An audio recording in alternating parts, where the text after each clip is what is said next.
Howdy. I'm Marcy. This is I'm Chris. Chris. And tonight we're going to be talking about marriage myths. This is the first lesson from the series of Saving Your Marriage Before It Starts. We had recorded all the other lessons, but we had neglected to do the first one. So we're back, and we hope you enjoy this one. That's right.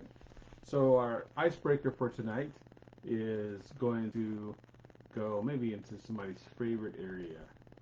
Movies. Romantic movies. So the question, so if you can share in the comments, what's one of the most romantic movies you've ever seen, and why does it speak to you? Would you like me to share mine? Yep. Good. Chris and I have come across an old movie, well, maybe old for some of the people out there. It is a Keanu Reeves film, and it is called A Walk in the Clouds. This story has two people, strangers, meeting on a bus, and Keanu Reeves' character takes an interest in this young lady and kind of is chivalrous and defends her when some guys are bothering her, and he ends up finding out that she got pregnant and her family will not be very happy about it, and this is based on, like, right after World War II, I think. Needless to say, long story short, No I don't need to tell you no the whole more thing. spoilers now. Yeah, you may just want to go see it, but anyway, I just love the movie because of the chivalrousness of Keanu Reeves' character. The family dynamics are really great, and it's just a really sweet story. Yep. Well, we're talking about myths, and a lot of times movies kind of make you believe that things are different than what you end up with in That's a marriage, right? Happily ever after, we've heard that before. Mm-hmm. You complete me. Yep. Yes, we've all of us walking around trying to find that missing piece. Right. Yeah. Yeah, sometimes when we watch these romantic movies, we internalize the messages, and not all of them are very helpful. True.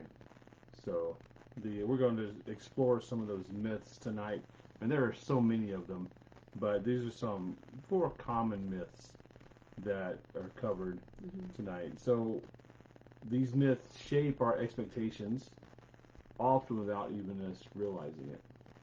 Yes. So. Very true. Yep. So the first myth tonight is. Okay, I'll take it away. The first myth is we expect the same things from marriage.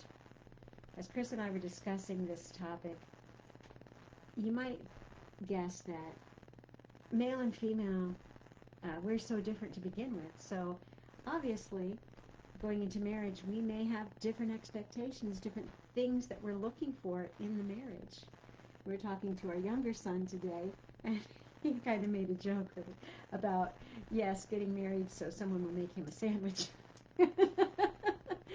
And yes, so anyway, we have different things. Men may want domestic support as part of their reason for getting married. That is perfectly natural. A woman may want to get married so she'll always have someone to talk to and share her deepest feelings with. And so, as you can guess, we might not have the same expectations. We may not have the same needs or wants going into marriage. A lot of those are unspoken rules, and they're based on, like, the family background, what your family background may have been. There's also unconscious roles. This is how we saw it happen in our family. And but the point of all this is we need to communicate with each other honestly. Right. That's the thing about expectations. When we have expectations that are not communicated, they're only going to let us down. And even sometimes we don't even realize our expectations until, for instance, those unspoken rules, one of them gets broken. Yeah. That thing that was maybe part of our family tradition or what we expected to happen, we don't know how important it is to us until they don't do it. Yep. Or they do or say the wrong thing at the wrong time. That's why a tool like Symbis will really help out, because it lets out, when you grew up, who paid the bills, who vacuumed the floor, who mopped, who cooked the dinners, who went and got the mail. Right, right. All those kind of things. Yes, those are all about those roles that we all have, those roles that our parents had. Yep. And sometimes they're different from family to family. Some moms worked and some moms stayed home, and some parents, when they both worked, they shared responsibilities. Maybe the dad cooked. Maybe dad's job was to always get the car full of gas. And so when we don't talk about these things and we just expect them from each other, then we can be disappointed when it doesn't happen the way we think it should. I know one story I heard was where a husband was so excited. He had thought he was doing something extra special for his wife because he had gotten down on his hands and knees and he cleaned the kitchen floor. And he was so proud of himself, and he just knew she was going to be super impressed because his dad would never have done something like that for his mom. However, when she came home and she saw the florist, she just said a glib, "Oh, thank you." And it really didn't have the impact on her as he expected. He was crestfallen because her dad actually did do the floors at their house, so it was just part of the routine of what she thought should be going on. And so, yeah, and sometimes too, I mean, coming in, you may have grown up with these expectations. Maybe you had a parent who had a physical disability that didn't do certain things, and then maybe one of you have a physical disability, perhaps, and so some things are not going to be the same, right? The way you were raised or anything like that. So it's going to be a lot different. So yeah. So our next myth is everything good will get better. Oh. The truth is that good things still take work. Yeah, lots of work. So one example of that could be chemistry versus commitment.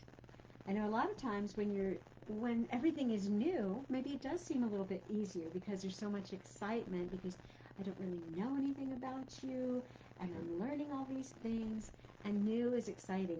I like the way Dr. Chapman calls it. We get the tingles. We get the tingles when we're experiencing that relationship fresh and new. Right. And you know what? You don't have to lose the tingles, though. That's the good news. Right. As long as you're willing to continue to invest in your relationship, to keep doing the things that make each other happy, you can keep the tingles. Yeah. And it can actually be even better than the tingles that are fleeting in the end. Yes. This, I think one overarching principle to approaching things in marriage is you're on the same team. And so no matter what these myths may be, these expectations or whatever these myths come up, wait a minute, I'm on the same team. So how does this affect me now? So. And going back to the topic we had last week, I think, where we were talking about the gap and the gain, these expectations are often these ideals that we have for our spouse or for our marriage, and when our reality doesn't measure up to the expectations, that's the gap, that's the part of discontent where we're striving and struggling and wanting and not happy because we don't have what we think we should have. Instead, we need to focus on the gain. That's that part of where we're at now, where we've come from, and all that we have to be thankful for in this moment at this time. So that's a really good thing when we think about expectations. Let's make sure that we don't have these highfalutin expectations, but to be grounded more in reality and yes, in how far we've come and what we have to be thankful for right now. What's going right now. I think, one thing too, I was just thinking that the myths that we're going over are great for new marriages, but at the same time, those of us who have married a long time, this could be, some of these things could be, I mean, earthquakes. I mean, they could really be helpful, you know, and really be game changers and helping refocus and renew the relationship. So it's really a good thing. So we expect the same things from marriage. That's the first myth. The second myth, everything good will get better. And myth 3 is everything bad will disappear. Yeah. That's a lot of times what we think. It's not just in marriages. Yeah. It's sometimes where we live. If we're not happy where we live, we think we'll move and it'll be better there. If we're not happy in our job, we think we get another job, then we'll be happier there.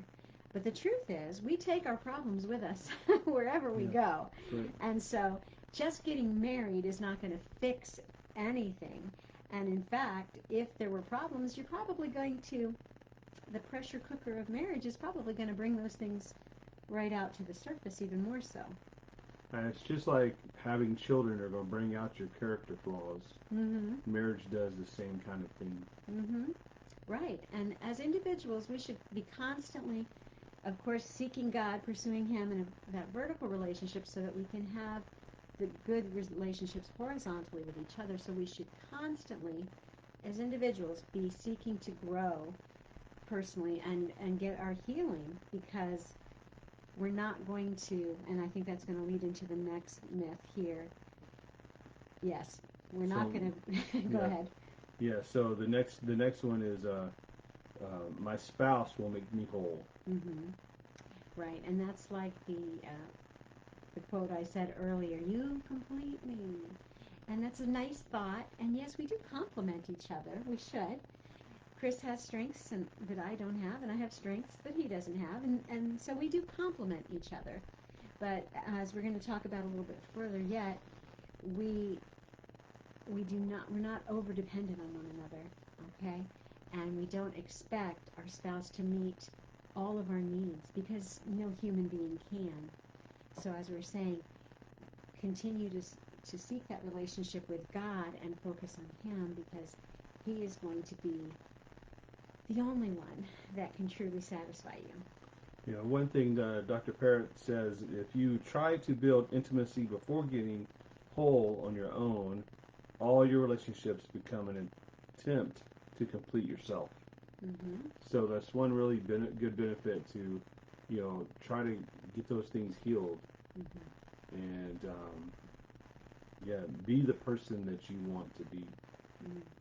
Right. Don't look for others to fill those needs, and that's not just in your marriage. That could be in your relationship with your parents, your relationship with your siblings, your friendships. So or it could be even somebody. I want to find somebody to fix. Yeah, that's and dangerous. Things like that. Yeah. Sometimes we want to be needed. Right, and so that leads to like a good illustration that they list 3 types of relational postures. One is called an A-frame, and that's where it's overly dependent. So you think of 2 people just leaning over like this. It's not very stable, and something happens. If one of us moves, the other one. The relationship's going to collapse. Right. That's the A-frame, and the next one is the H-frame. Right. And so that's like if you've got a distance between each other and you're connected loosely, but pretty much you're both independent. You're both independent. So it's overly independent, so opposite of the A-frame. And so the best one is an interdependence, the M-frame. So it's like if we're holding hands here, you can kind of see our shoulders are dipped down, our hands go down. So it's kind of like an M. And that's a healthy, God-honoring balance.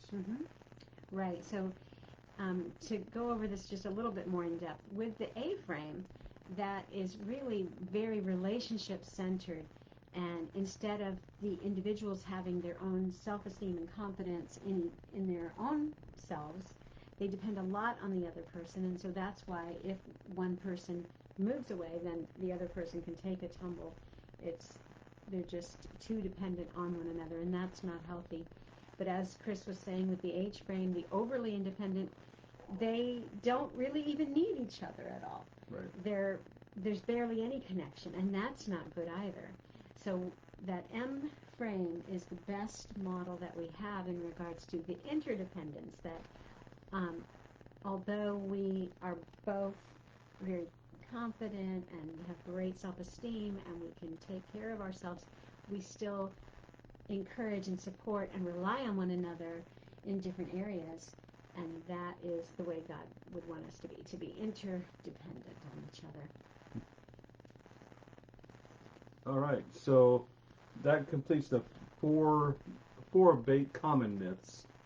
Four common myths. So, how'd you like that?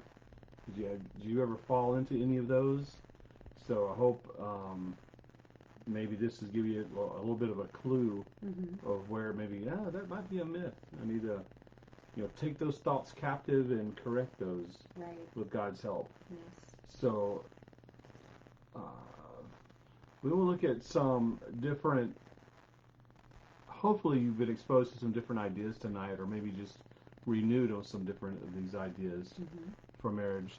So which of these ideas we shared tonight were new or eye-opening for you? You can drop something in the comments if you like. Or if you're watching this later, feel free to journal any of these ideas down. That's right. I know when Chris and I were discussing this, he had forgotten about the A frame versus H frame versus M frame. Maybe that's new to a lot of you. And I think that's a really neat picture to try to see, where am I at in my relationship? Am I overly dependent on this person? Or am I too independent from this person? Or do we have a healthy connection and a relationship where we are helping one another out? So that might be one thing that you're thinking about. Or maybe it's about you haven't talked about your roles, your expectations of who's doing what, especially for you guys who are engaged and looking into marriage. Talk about all of those things. And I tell you again, the SYMBIS assessment will cover all of those things. So please make sure to look this up. Give us a comment if you are interested. We'd really enjoy taking you through it. It's a lot of fun, and it'll really show you a lot of things. Like I said before, it'll be a great foundation to build your marriage upon. Yeah. So tonight's challenge is simple but powerful. Have an honest conversation with your spouse or your future spouse about one myth you've believed and how you want to move forward together in truth. Okay. That's a good thing. So have an honest conversation with your spouse or your future spouse about one myth you've believed and how you want to move forward together in truth. Right. And those myths, again, where they will complete me. We have the same desires out of marriage. We have the same, or the marriage is going to get better. They'll make all the bad things disappear. Or marriage will only make everything better. Okay, those are some of the myths or that we we talked expect about. the same things from marriage. That's right. So, and you may have other myths if you think about it. I'm sure this is not, it's not conclusive. It's not going to... Yeah, those are just four of the common ones. Right. So, yes. Drop any comments if you like, or just have this as a personal discussion time. So if so this week, hopefully this has stirred something up in you, and we'd love to invite you to go deeper with us with the SYMBIS, and so give us messages. Let us know. Yeah, put SYMBIS in the comments if you'd like us to follow up with you about doing your own SYMBIS assessment. That's right. And please feel free to share this video with any of your friends or family who you think could benefit from it. And again, we'd love for you to like it. I'm also on YouTube. Go look at Marcy Sullivan Coaching if you'd like to see any of the videos that you've missed, because we've done 7 now. Yep.